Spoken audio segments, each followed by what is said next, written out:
अब हमें पता है कि दूसरे अध्याय से भगवान जी का जो ये संदेश है, उपदेश है, जिसे सदियों से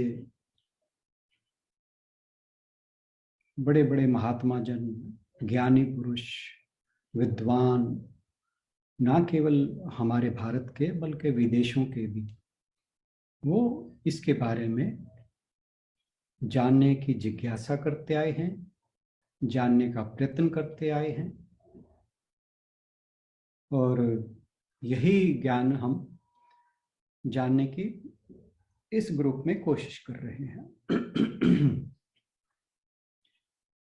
जब हम गीता जी को पढ़ते हैं तो पढ़ने से पहले हमें ये सोचना चाहिए कि मैं गीता जी क्यों पढ़ना चाहता हूँ, यानी गीता जी को पढ़ने का मेरा प्रयोजन क्या है।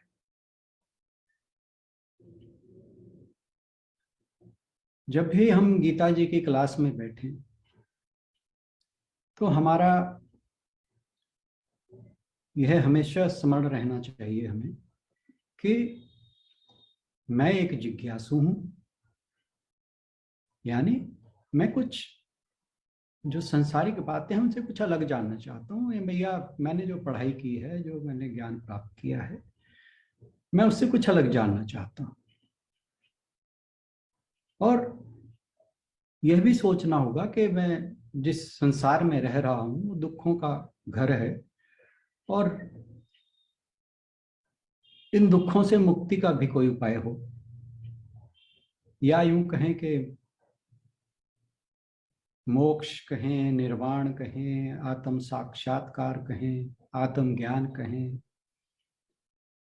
कुछ भी कहें, क्योंकि हर एक मनुष्य का जीवन में ये लक्ष्य रहता है कि वह अपने जीवन की ऊंचाई को प्राप्त कर सके।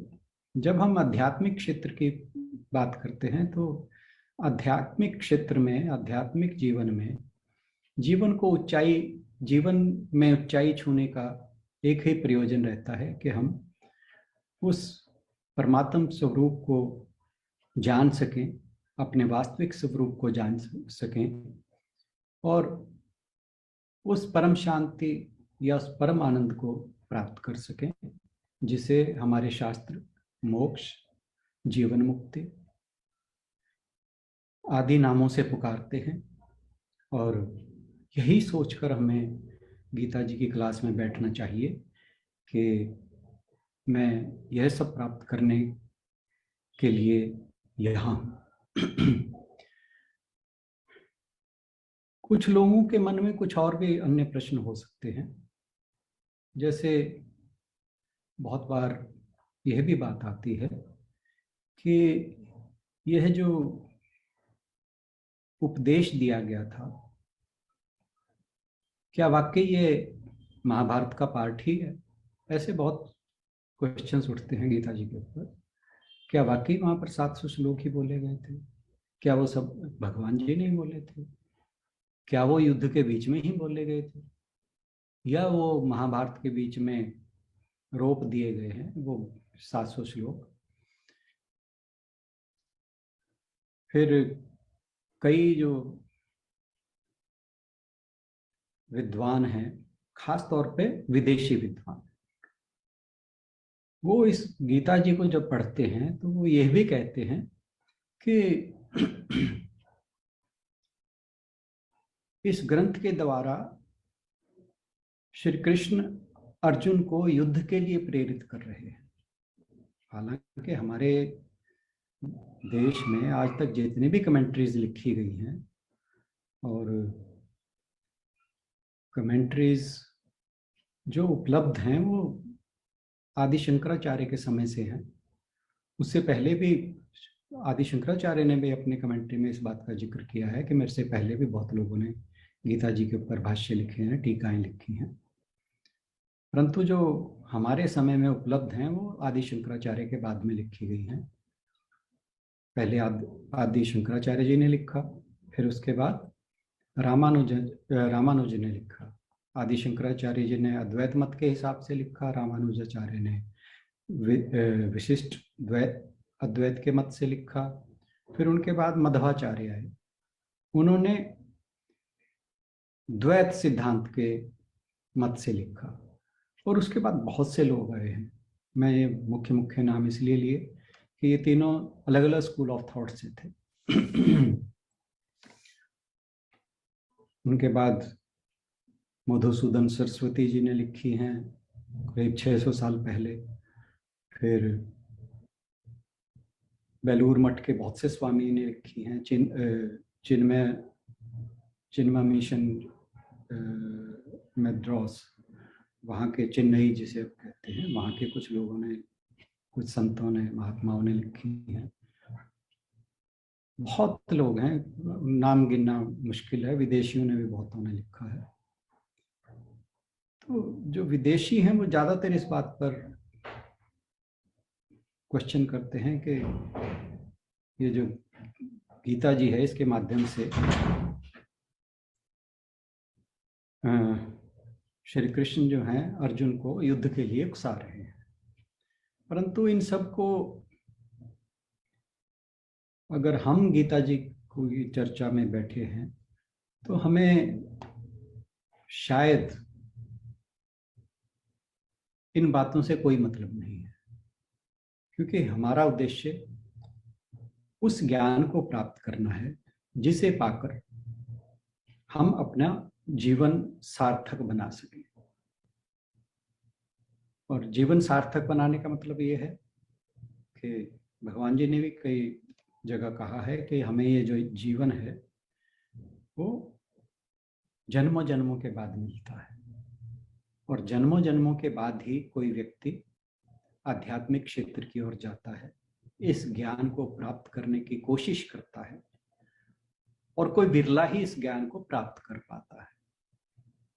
तो मैं ये मानता हूँ हम सब यहाँ पर जब इस ग्रुप में बैठते हैं इस समय, तो हमारा उद्देश्य यही रहता है कि हम उस ज्ञान को, वास्तविक ज्ञान को प्राप्त कर सकें, जिससे हम अपने स्वरूप को पहचान सकें और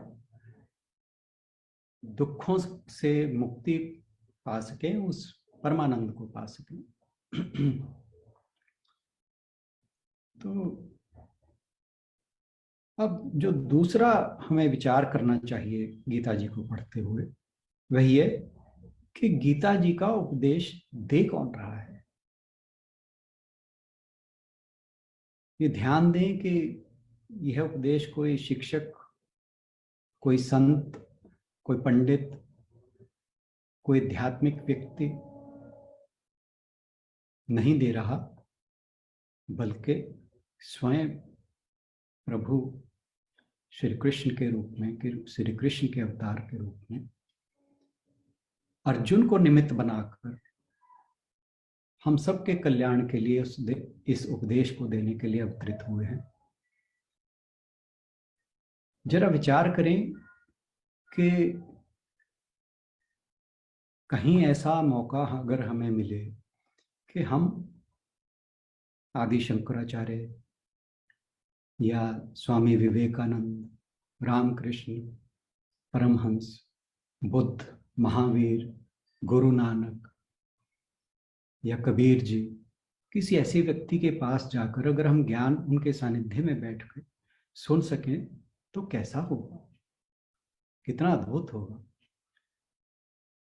और यहाँ तो भगवान स्वयं इस ज्ञान को देने के लिए हमारे सामने उपस्थित हैं और हमें अपनी दिव्य वाणी में ये उपदेश सुनाने जा रहे हैं। तो यदि हम इस दृष्टिकोण के साथ गीता जी को सुनने के लिए बैठते हैं तो फिर मैं नहीं मानता कि कभी हमारे जीवन में या हमारे मन में कोई संशय रहेगा कि ये क्या कहा जा रहा है, कि या हमें समझ नहीं आ रहा है। बात सारी दृष्टिकोण की है, हम किस मनस्थिति के साथ बैठकर इस ज्ञान को, इस उपदेश को, इस संदेश को जो प्रभु श्री कृष्ण स्वयं दे रहे हैं हमें, वो अगर हमारा दृष्टिकोण सही होगा, हमारा मनस्थिति सही होगी, तो कोई कारण नहीं कि हम इस ज्ञान को वास्तविक रूप में हम जान सकें, पहचान सकें और इस ज्ञान को प्राप्त कर अपने वास्तविक स्वरूप को पहचान सकें।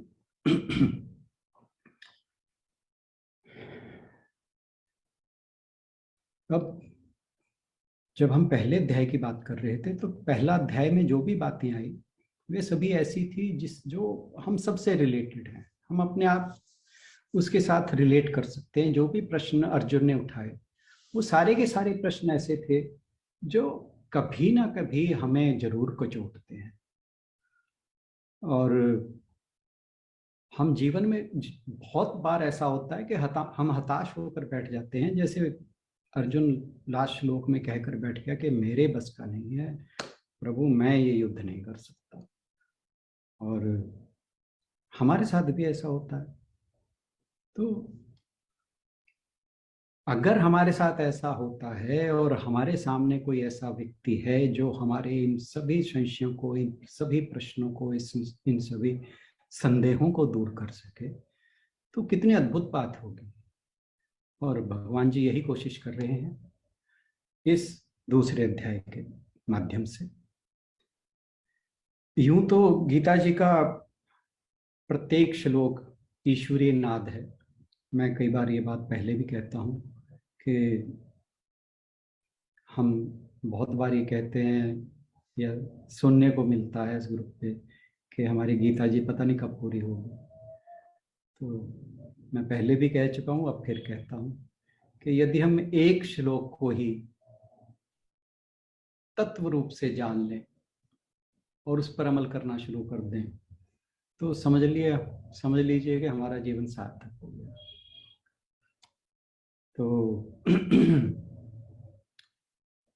अब इस चैप्टर को शुरू करने के लिए जो मैंने प्रस्ताव रखा था उसका कारण सिर्फ और सिर्फ यही था कि मैं पहले भी कह चुका हूँ, फिर रिस्क ऑफ रेपिटेशन लेते हुए फिर कहूँगा कि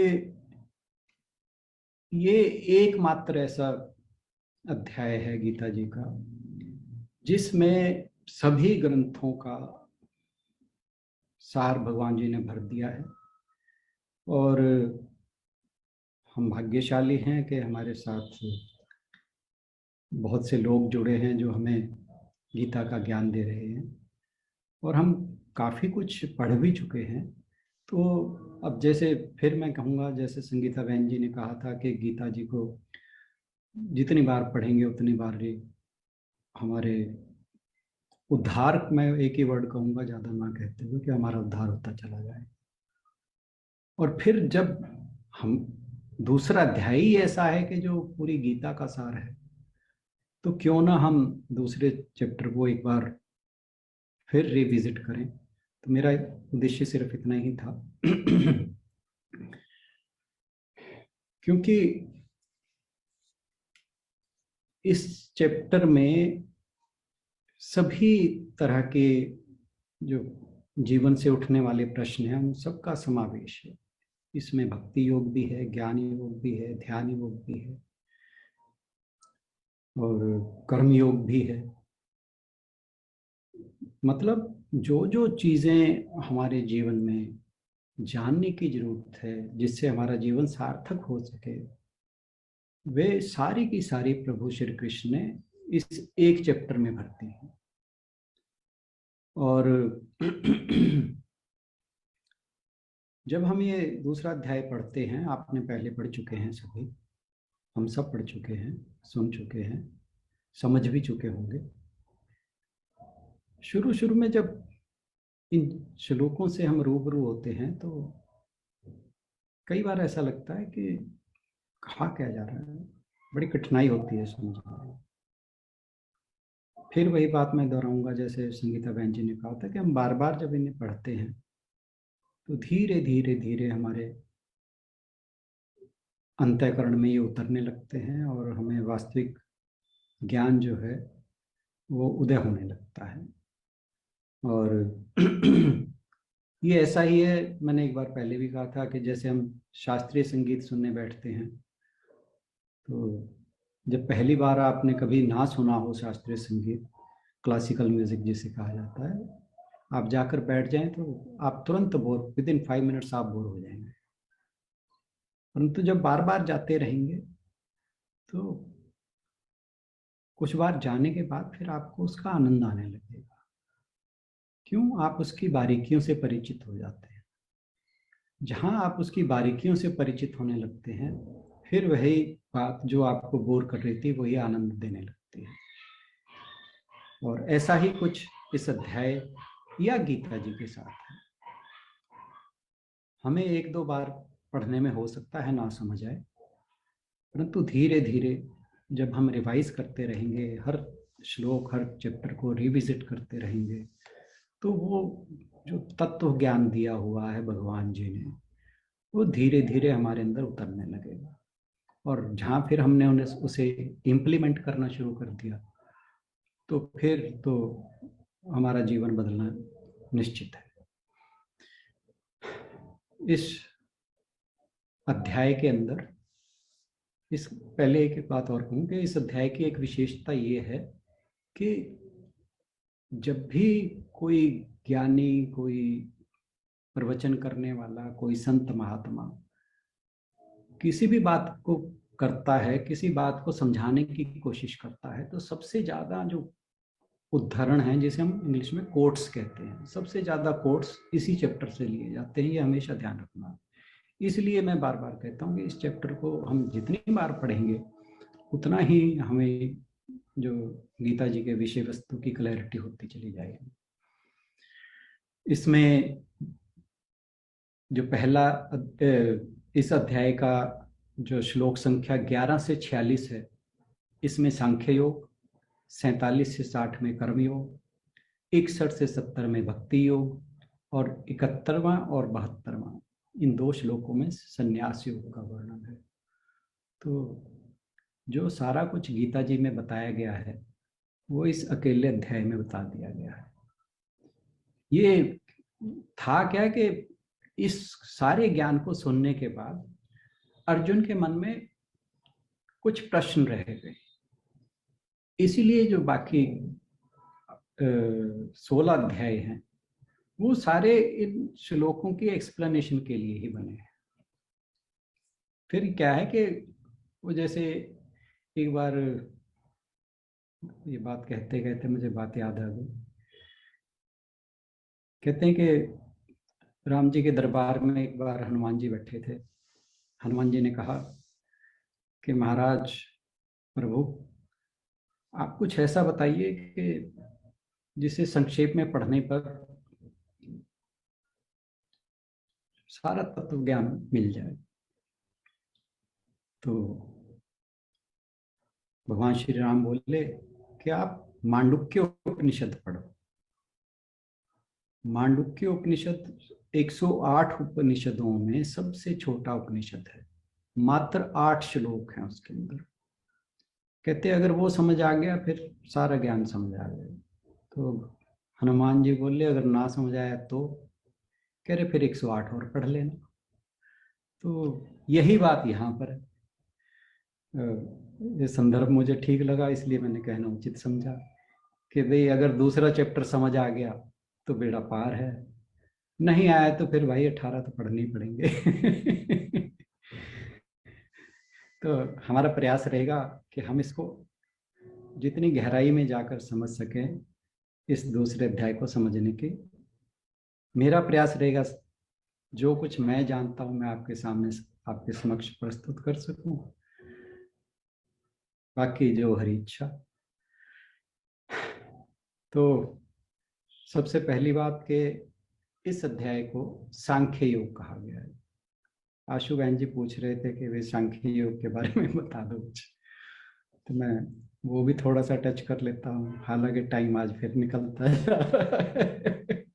कोई बात नहीं सर, हम कल स्टार्ट कर लेंगे, लेकिन एक शॉर्ट में कि दो चार लाइन में आप ये भी जरूर एक बार दोबारा से बताइएगा कि फर्स्ट चैप्टर में क्या क्या दिया हुआ है, ताकि जिन्होंने पहली बार अभी गीता पढ़नी शुरू की है हमारे साथ, उनको थोड़ा सा ये ना रहे कि हम पहला अध्याय पढ़ नहीं पाए।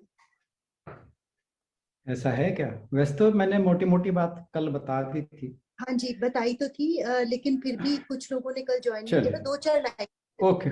हाँ हाँ, श्योर श्योर लिखने के। श्योर। हाँ जी। तो पहले वही बता दूं? ठीक है। तो युद्ध ठहर चुका है, फिर दोबारा बता रहा हूं मैं। और सेनाएं दोनों आकर युद्ध में, कुरुक्षेत्र के मैदान में खड़ी हैं। जैसे ही युद्ध शुरू होने की बात आती है, तो अर्जुन श्री कृष्ण से कहते हैं, श्री कृष्ण मैंने कल बताया था अर्जुन के सारथी बने हैं।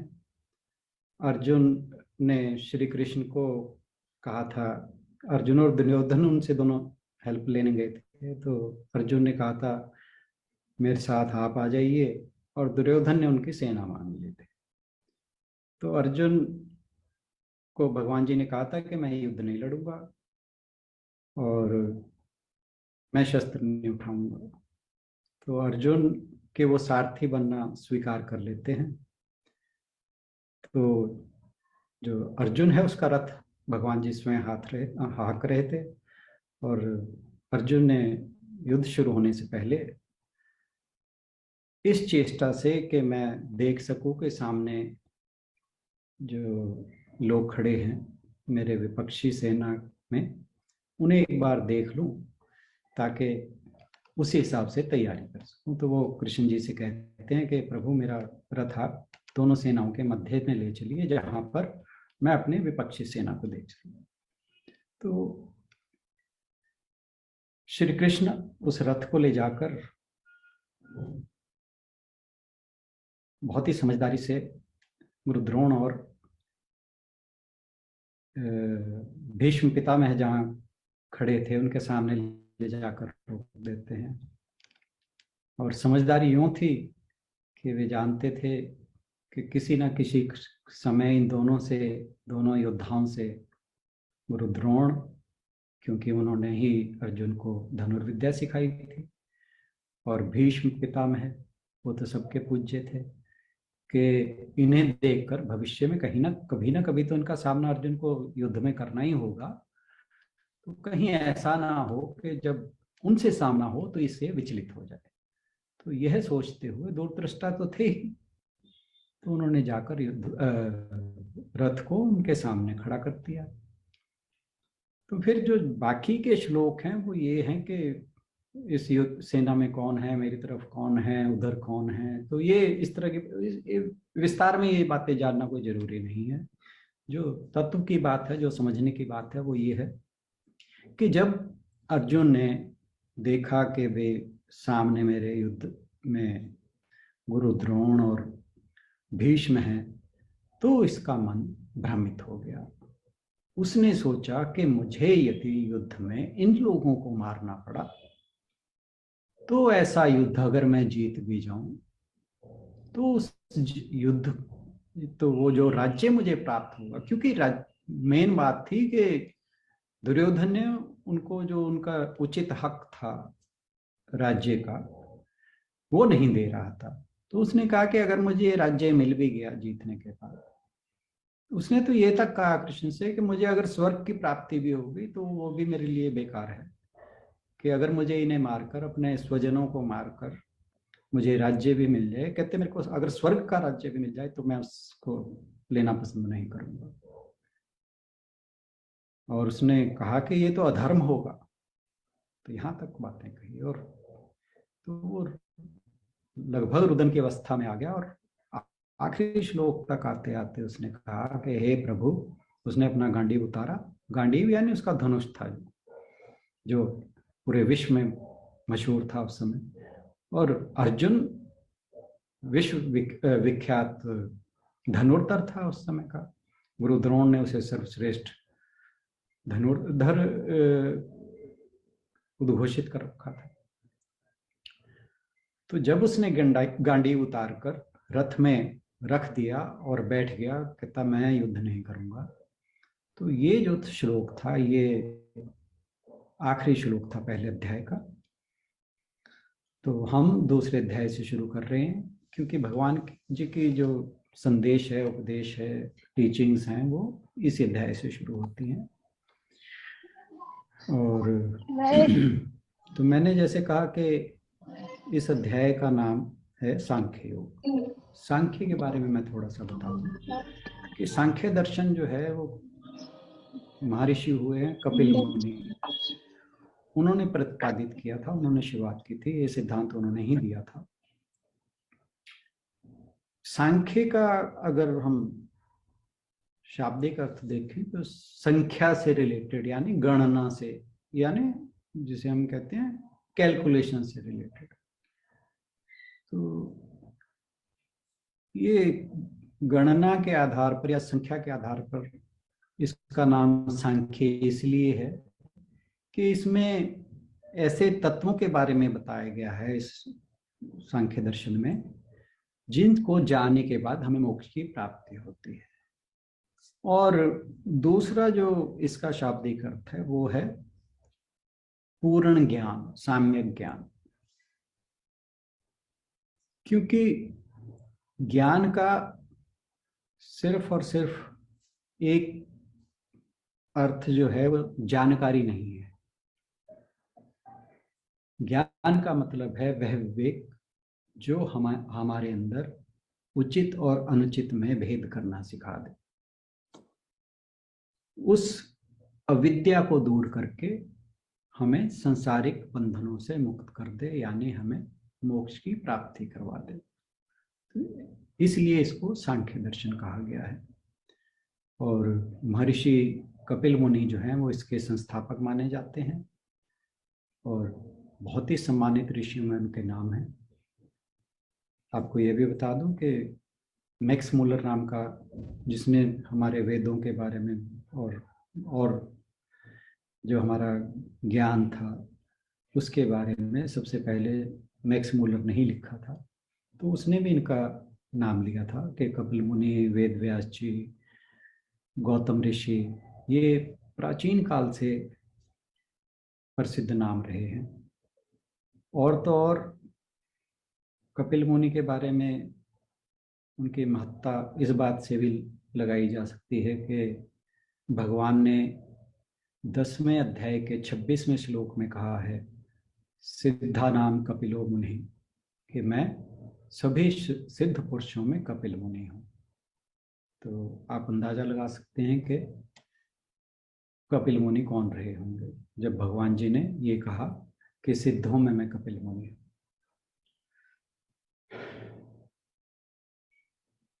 तो